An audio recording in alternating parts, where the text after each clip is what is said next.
Can you really make seitan in 15 minutes? Why, of course you can. Let me show you how. Hello pot stickers, welcome back to another edition of The Pot Thickens. Today we're making a version of the quickest and the easiest and most delicious seitan. This is a similar process to what Future Lettuce posted on TikTok last year that became all the rage. I'll post a link to his TikTok channel down below. You definitely should check out Future Lettuce. I'm making a version of a sesame chicken with a sweet savory sauce.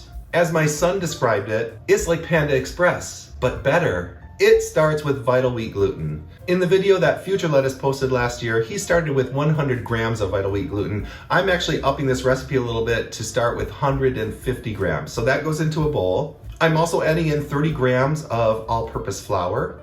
And to kick up the protein, I'm adding 30 grams of pea protein flour. The original recipe didn't call for any additional protein powders. If you do leave it out, I would just add another 15 grams of all-purpose flour to match what Future Lettuce posted. For the seasonings, I'm adding 1 teaspoon of a chicken-flavored bouillon powder. I love this brand from my Asian market. 1 teaspoon of poultry seasoning. If you don't have a poultry seasoning mix, I think the best thing to do is just add a little bit of sage. 1/2 teaspoon of garlic powder. 1/2 teaspoon of onion powder.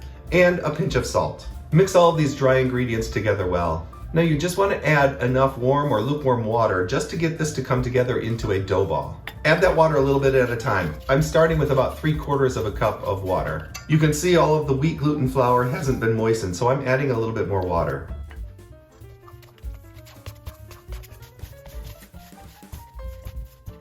And just a little bit more water. In total, it was close to about a cup that I added to this. Just quickly knead this together until it forms into a ball. Just mix it together until all of the vital wheat gluten has been incorporated into the dough. That's it, your gluten dough is ready. To make the seitan pieces, I'm just ripping off little chunks of this into bite-sized pieces. I'm just gonna let those rest for a few minutes while I get my sauce ready. For my sweet sesame sauce, I'm adding 1/4 cup of ketchup. Yes, I said ketchup. Believe it or not, ketchup is used quite a bit in Chinese cooking. 1 tablespoon of maple syrup, 1 heaping tablespoon of brown sugar, 1 tablespoon of soy sauce, 1 tablespoon of black vinegar, 1 teaspoon of sesame oil, and about 1/4 cup of water. I thought I'd kick this up a little bit more, so I'm adding in about 1/4 teaspoon of white pepper. That'll give it a little bit of a spicy kick. Mix this up and set it aside. Separately, I'm mixing 1 tablespoon of cornstarch with about 1/4 cup of water to make a slurry that's gonna thicken the sauce later. Okay, let's get cooking. Start with a saute pan heated to medium-high. I prefer to use a non-stick pan because the seitan browns up nicely in it and it doesn't stick. Add a couple of tablespoons of oil to the pan. You want enough oil to sear the seitan well. Just throw in the seitan pieces and saute these until they are golden brown. I like to sprinkle just a little bit more oil on top after I've added the seitan pieces to help keep them from sticking together. It only takes a few minutes to cook.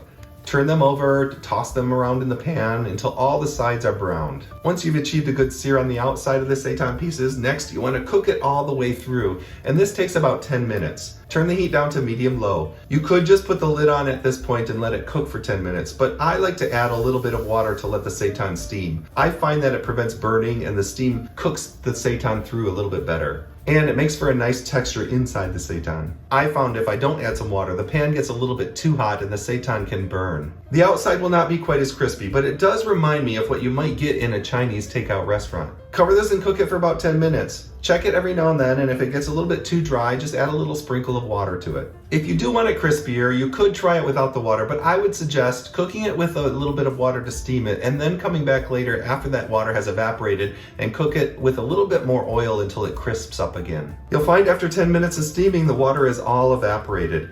Turn the heat back up and toss in your sauce. Cook that down until the sauce is just starting to thicken. That only takes a minute or two, and then add in the cornstarch. Cook this for a couple more minutes until that sauce gets nice and thickened and coats that seitan well. Plate this up and sprinkle it with some sesame seeds and you are finished. In all, it took about 15 minutes plus a few minutes just to mix the dough together. Quick and easy seitan, and it really is tasty. I served this sesame seitan with some garlic and chili fried rice. I'll show you how to make that in the next video.